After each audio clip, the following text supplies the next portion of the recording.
National Fishermen and Pacific Marine Expo are proud supporters of the Galley Stories podcast, as we make similar efforts to highlight the people and topics that define commercial fishing. You can see what that looks like in print and online all year long, as well as every November in Seattle when this community comes together at PME. Check out nationalfisherman.com and pacificmarineexpo.com to learn more. Big news here at Galley Stories, guys. We have a sponsor, Alaskan Brewing Company out of Juneau, Alaska. These guys have been crafting amazing beers since 1986. First ones were all hand-packed, and all of them are either flown out or taken by sea. No roads. And of course, that's where our connection comes in. At Galley Stories, we're all about history and connections, and these guys have done it by staying in their community. I know that many of you have seen Alaskan Brewing Company's products in stores or at your local watering hole. Alaskan Brewing Company, the official beer of Galley Stories.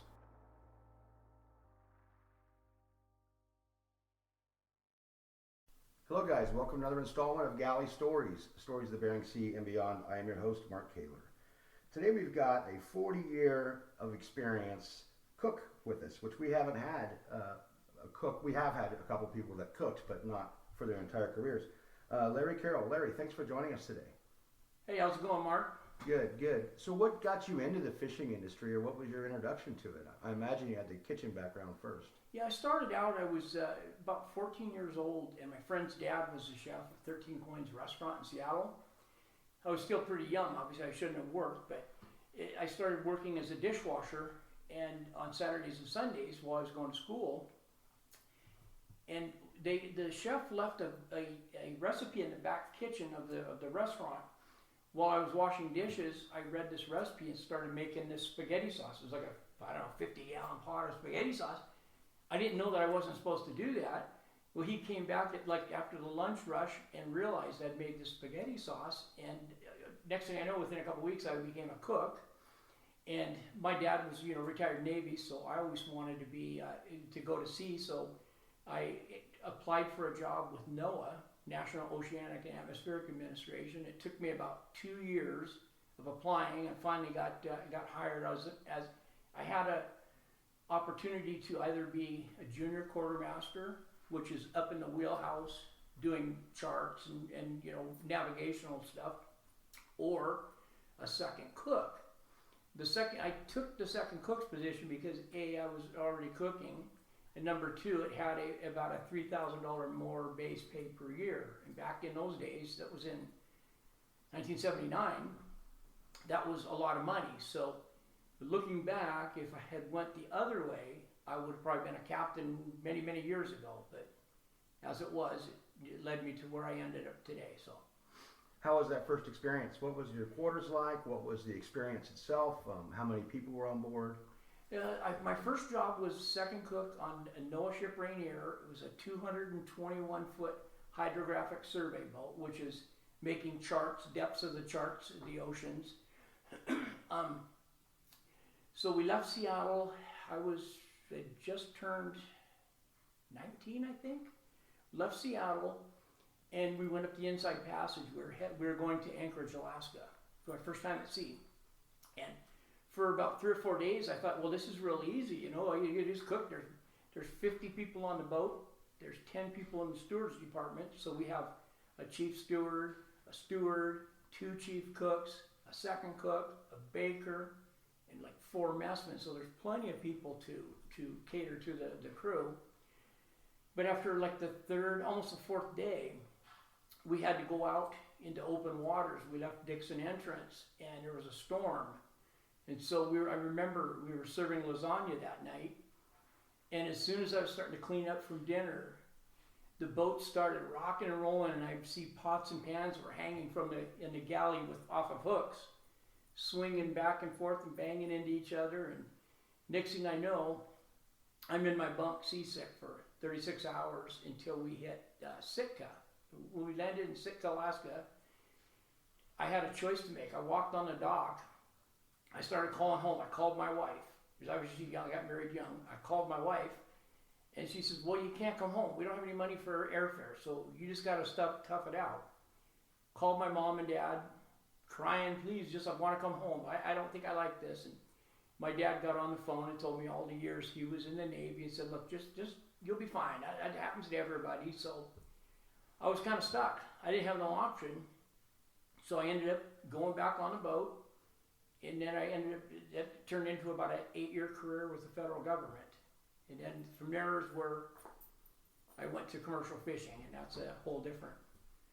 You just want to keep talking? Yeah. How did you progress to it? So I worked for NOAA for about 8 years as a second cook, worked my way up to chief steward, and along the way I switched boats because I had a little problem. There's a bunch of girls on a boat, and I was married, and I couldn't keep doing the right thing, so they decided to give me a promotion and put me on a small boat. It was the NOAA ship John Cobb, 96-foot wooden boat with a crew of 4 guys, no women, so I couldn't get in trouble.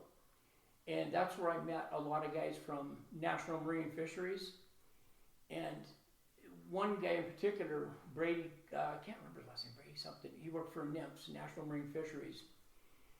He was telling me about a company that he was starting with another friend of his. He was quitting his job with the fisheries department, and it was going to be a factory trawler catching pollock and making surimi up in the Bering Sea.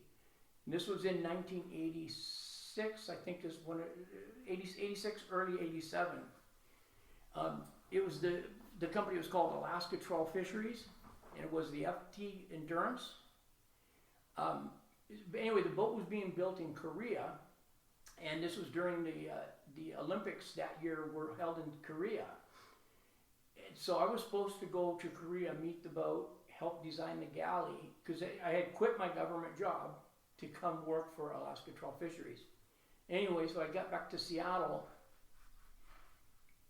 There's no real job for me yet because the boat's not finished quite yet. So their intentions were to send me to Korea, help design the galley, and bring the boat back to Seattle to provision it, get crew, and head north. Well, there was riots in Seoul, Korea, so they couldn't send me over there. They put something where nobody could fly into Korea during this time. So they ended up paying me, I think they were paying me $1,000 a week retainer for, it was about 6 months probably. Every Friday they'd call me, come on down, get your check, and I just didn't feel right collecting money for not doing anything. It just didn't seem right to me. So interim, I decided to apply with a company called Arctic Alaska Seafoods. And that again, it was probably about a 6-month process. I think I spent almost a year with Alaska Trawl Fisheries collecting a check. And I would go into personnel at Arctic Alaska at least every couple of weeks and just touch bases and see what was going on. And this particular day, it was a Friday, I walked into the office, and Willie Dodd, the personnel manager, was at the counter, and I asked him, hey, any progress on any cook openings on any of your factory trawlers? He says, well, how soon can you be to Alaska? I said, well, how soon do you need me? He says, how's tomorrow? I said, well, I guess if that's what it is. So I got hired on the U.S. Enterprise, which was a 221 foot factory trawler. It was one of the very first surimi boats where we would catch pollock, fillet the pollock, mince it, put it in these mixers and extruders, and it would come out a paste like toothpaste. But it was one of the first surimi trawlers. Okay. And I really didn't know what kind of money I was going to make. I left my government job, was probably $30,000 a year back then. This was in 1987, which was, it was okay money, but I didn't know what kind of money I'd make. I just knew I was going to get a crew share. Well, the boat had already been up in Alaska for close to a year now, and nothing was working properly. The factory would break down. About the time they got the factory figured out, one main engine would break down, or the water makers. There's always something. And as luck would have it, I got on the boat, made the first successful trip that boat had made. We went out, and we were out for probably 10 days, heading into Dutch Harbor. Still, I'm the cook. I'm cooking for 50 people. I don't have any assistants. I'm just all by myself in the galley. The captain called me to the wheelhouse, and he said, bring your contract up. I want to see what they signed you up at in Seattle. So I grabbed a pink piece of paper I had in my locker, brought it up because I didn't know what it meant. And he opened it up and says, oh, they signed you up at 0.5%. That's a half a percent. He says, you're a much better cook than that. I'm going to sign you up at 0.95%, which was just about a full percent. Again, I didn't know what that meant. So he just told me, he said, well, here's the deal. We just did the record trip. 10 days we filled the boat up, and that was 27,000 cases of surimi, 44-pound cases. And back in that day, there was only 3 grades of surimi, A, AA, and AAA, I believe. And it was, I still remember, it was $1.35 a pound. And so when you extrapolated the numbers, I still, in my mind, I figured, well, maybe I made a couple $1,000 in 10 days. I really wasn't sure. And when the captain, he grabbed his calculator real quick, and as the math was, it was just a little bit under $20,000. And I could not believe I made that kind of money in 10 days. Because really, this was going to be a maybe 1 year, 2 year job, and then I was going to probably go back and work on the beach and the restaurants. So, needless to say, I was hooked. That was big money, and I continued fishing on the U.S. Enterprise for about 5 years, and I worked a 2-month on, 2-month off rotation with another cook, Carrol. Well, the crew started really, they liked me because I was a little bit easier of a cook. When the guys, you know, the rule on a fishing boat is no rain gear in the wheel in the house, meaning the interior of the vessel, not in the factory. Well, you know, these guys are working 16 hours a day without hardly any breaks. They're cold, they're wet, they're hungry. Occasionally I'd let a deckhand run down the galley to grab a cup of coffee or a cookie, or I'd meet him at the factory door with a donut or something, because, you know, I'm inside. I'm wearing an apron, you know, some cut off extra tough boots so I don't slide all around, and I, you know, really I just feel bad for these guys, so I tried to accommodate them the best I could. So the crews started taking a liking to me, and so it ended up where at one point where most of the guys that were in rotation, whether they be in the factory or on deck, would always tell the personnel officer, look, I'm not going up until Larry goes up. So I had kind of a following. So then I ended up, so other boats would the 2 months that I wasn't up in Alaska, another boat, one of the cooks would get sick or hurt or have a family emergency. So they would call me, and I'd go up and do a 2-week trip in the middle of my off time. And so I got to know a lot of the captains and a lot of the other crew members. And so I was with Arctic Alaska for quite a while, making pretty good money and working about 6 months a year. Okay, here we are. So anyways, that was what I did for about 4 or 5 years. I would fill in on some of the other company boats. Then there was it was December 22nd, 1988. I remember that we were in a storm. We were traveling, running to the fishing grounds. We had an inexperienced first mate that I think it might have been his first trip as a first mate. And we were traveling, it was a 300-400 mile run up towards St. Paul Island. So he was a pretty inexperienced. His name was Bart Harris. So it was around midnight. I went to my stateroom. I was the cook, and then the deck boss, not actually factory foreman, Dan Dietrich, was my roommate. He was on the bottom bunk. I was on the top bunk. I remember laying in my rack, and we were hitting some probably 25, 30-foot seas. It was pretty rough that night. And I remember telling Dan, I go, God, I just wish this thing would just break in half so we could be done with this rocking around. I no sooner said that, and the boat literally felt like it was standing up, straight up and down. And then about 2 seconds later, I could feel the boat teeter down the other way, bow down into the water, straight up and down. And then a big, loud bang, and water started gushing in through my vents above my bunk. We couldn't get out of our stateroom because the boat had been bent. It jarred our stateroom door shut. So then I get on my deck, and there's water standing on the deck of the stateroom. I can't get out of our room. And at this point, I figured, well, we're going down. We're going to sink. I didn't really know what was happening. And thank God the chief engineer had a fire axe, and he broke the door open, got us out of our stateroom. I went running up to the wheelhouse. Of course, we blew out 4 or 5 windows. Come to find out, that was an 80-foot road wave that hit us. It just came out of nowhere, and we were traveling probably 7-8 knots, way too fast for the weather conditions. Which vessel was this? That was on the U.S. Enterprise. Okay, so yeah, okay. yeah. December 22nd, 1988. I'll never forget, because I remember thinking my 2 girls back home, they were just babies, that, Dad's not coming home. Merry Christmas. And we were able to get the vessel and save it. There was water coming in the windows, but we had a really good captain. Of course, he ran up to the wheelhouse in his underwear because he was sleeping when this happened. And I remember I went around and woke up most of the crew, got them in their survival suits, got everybody ready to go. And I remember it was one, I should have been really, really scared, because I really thought we were going in the water. And we were 300 miles from anybody. We had, at this point, because of the water coming in the wheelhouse, we had no electronics, no radios, no Lorans. We had no way of contacting anybody. All we had was a compass and a main engine that was still running. I was really calm, and I don't know if that was God or what that was, but I was able to go around, make sure everybody was up in their survival suits, calm, getting ready to get, to throw over the lifeboats and get ready to get in the water.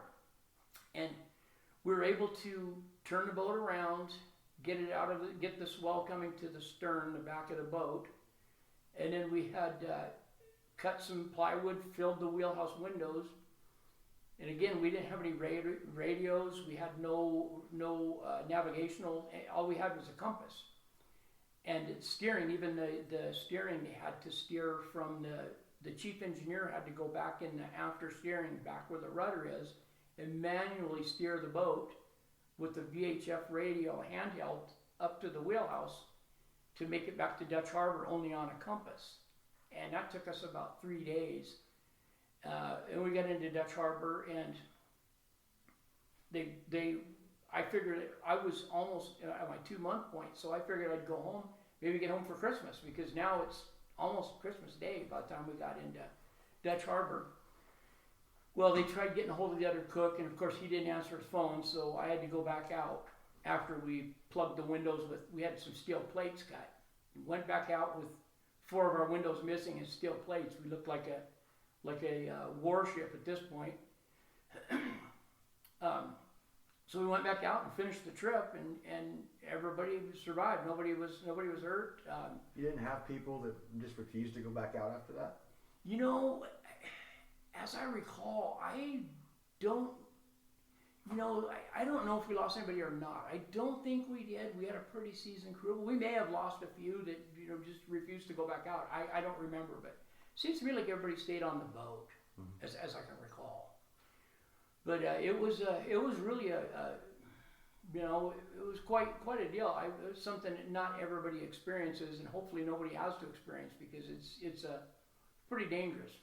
So generally I ask someone what's the scariest time they've had at sea, but you expressed that you weren't really scared. You were calm. There had to be moments of fear, I'm sure. Oh, absolutely. At first it was probably more shock than anything, but I knew that it was a seaworthy boat. I knew we had a really good chief engineer. I knew the captain was good, and like I said, it might have been God. I don't know, but I felt calm. I wasn't really worried. But that was probably the worst thing that's ever happened at sea, as far as I can remember. I've had lots of incidences, many times where guys have cut a finger off or cut their foot halfway off, and of course, when you're a cook on a factory boat, you're usually the medic too. You're usually the one that does the patching up guys and stitching them or whatever happens to be. So, and that was, I've seen lots of guys, like I say, cut their fingers off, you name it.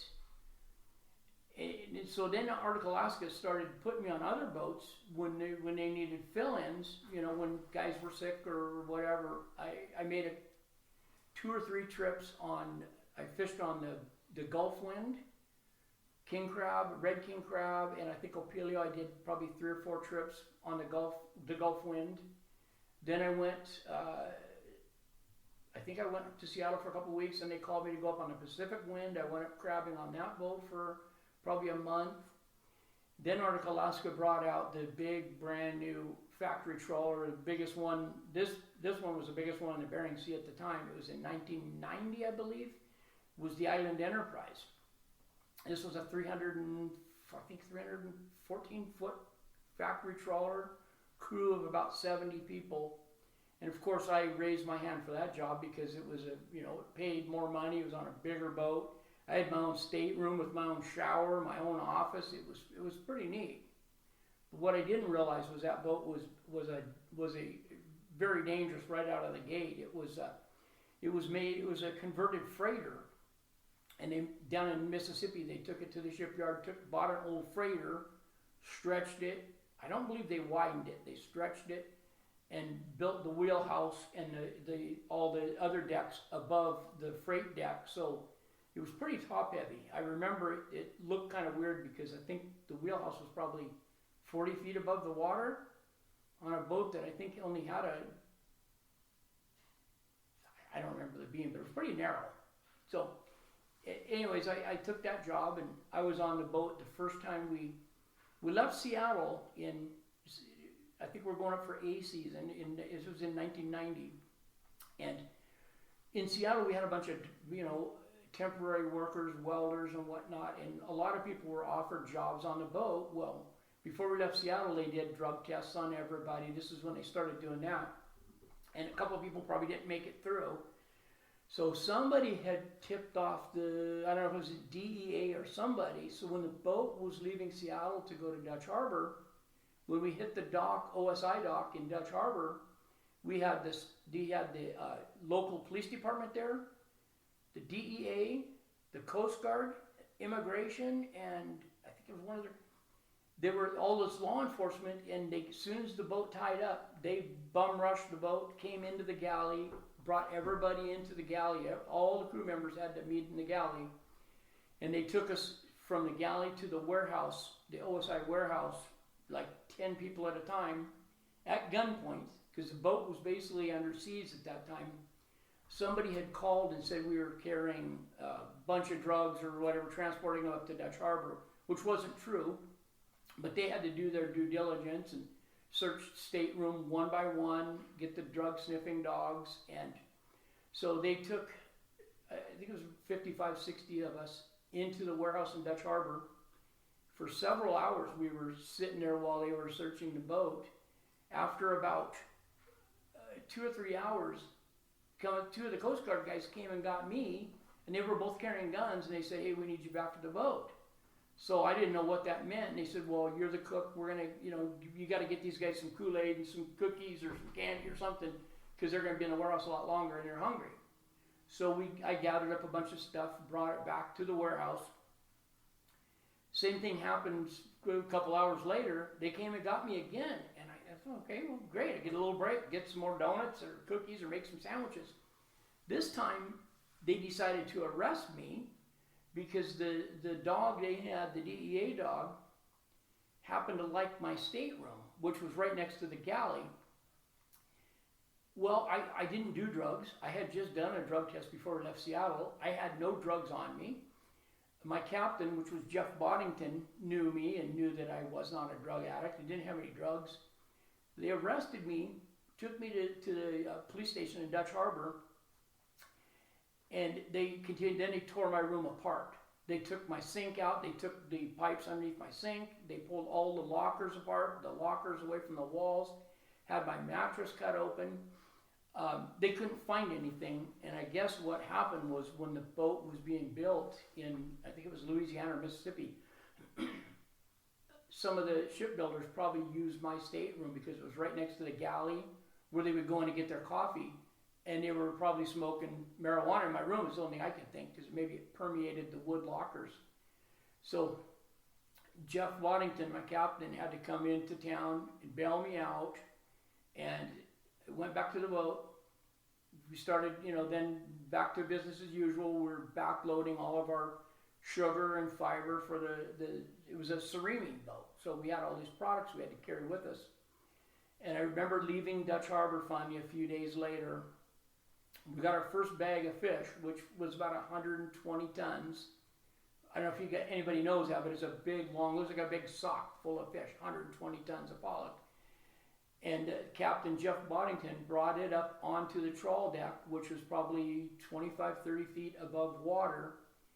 As soon as he got the bag of fish on deck, the boat leaned over, I don't know how many degrees, but it was literally almost sideways. You could dip your hand on the port side and put it into the water. Well, we thought we were going to roll over because the boat seemed very, very top heavy and not very stable. So the chief engineer, Eddie Bachmeyer, the captain wired down to him to immediately start transferring fuel and water as much as you can to the other side of the boat to try and right itself, and that didn't work. Actually, I think Eddie hit the wrong button and started transferring fuel to the side that we were leaning, the list, so it made it even worse. Once he figured that out, he started transferring the other way, and then the captain, Jeff Boddington, took the boat and started going around in circles the opposite way so it would start leaning back over. We finally got the boat righted. Interim, the Coast Guard had been called because we put out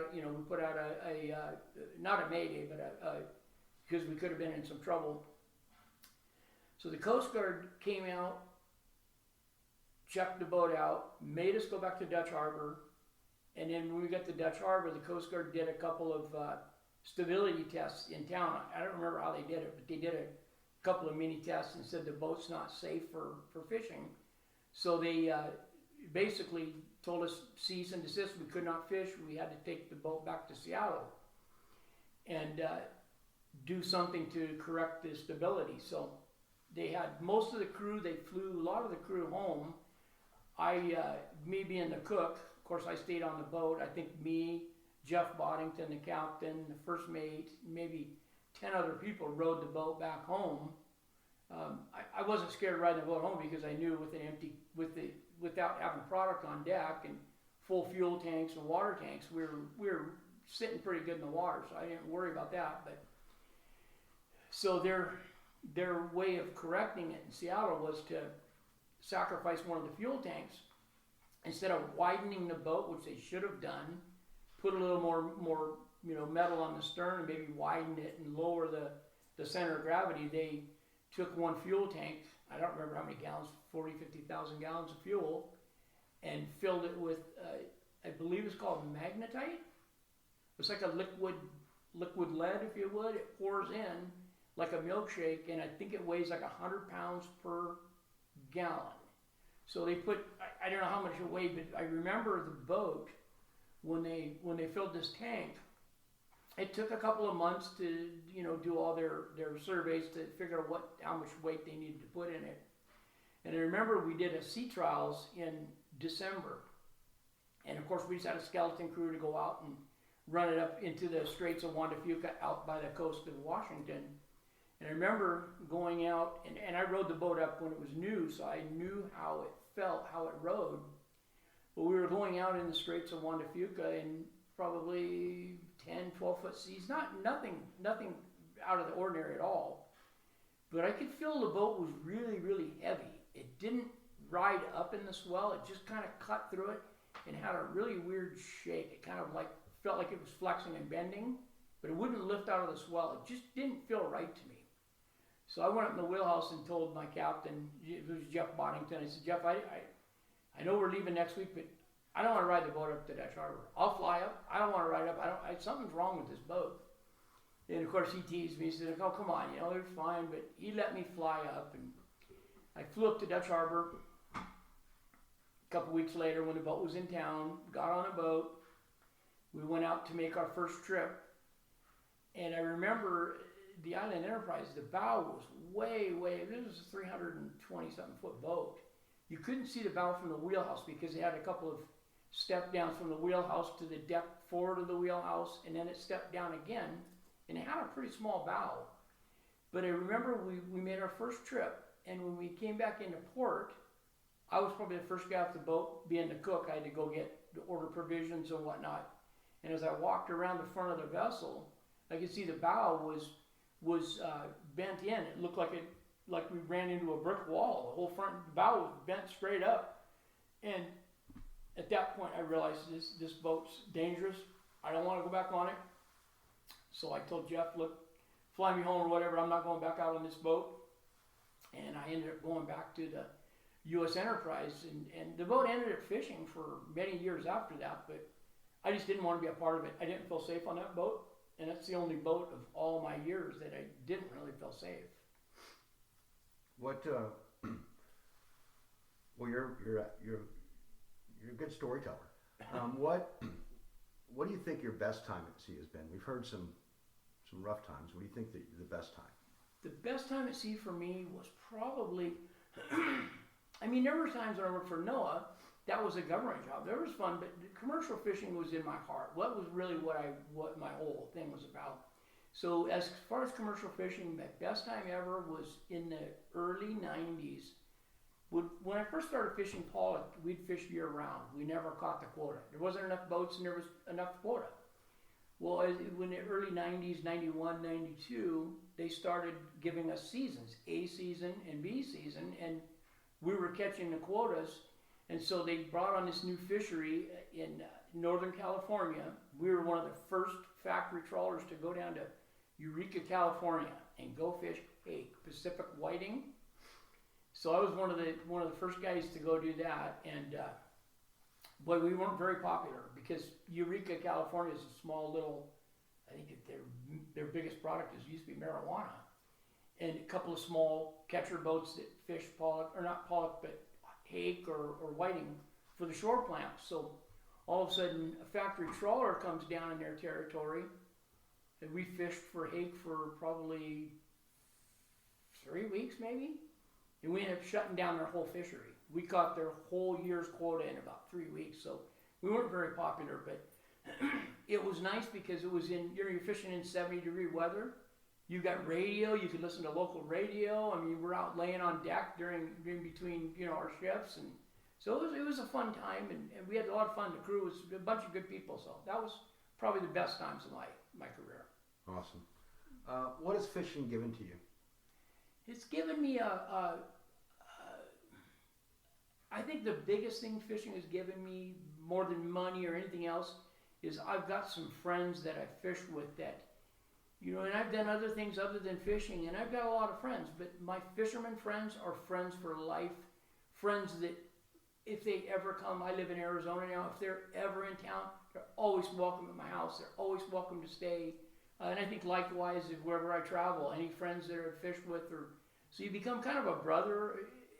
People don't quite understand that work at a regular job, that you live with these people more than you do your own family. So that's probably the biggest thing I've taken from fishing is the friendships that have lasted decades and decades.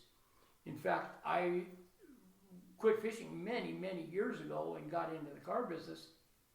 But I've always had my fingers in because I would go up and do charters every now and then, and I still stay in contact with all the guys I fished with back in the late 80s. What has it taken away from you, fishing? 2 marriages. But I'm on number 3 now, 18 years in, and it's the best thing that's ever happened to me. So I would say it's taken away a couple of marriages, and my 2 daughters, I have 3 children. My oldest daughter's, one's 43, the other's 41. I was away a lot when they were younger, so I didn't have as close a relationship as I do with my youngest, my 27-year-old son, but that's just the life of a fisherman. What would you suggest to young folks that are looking to get into the industry?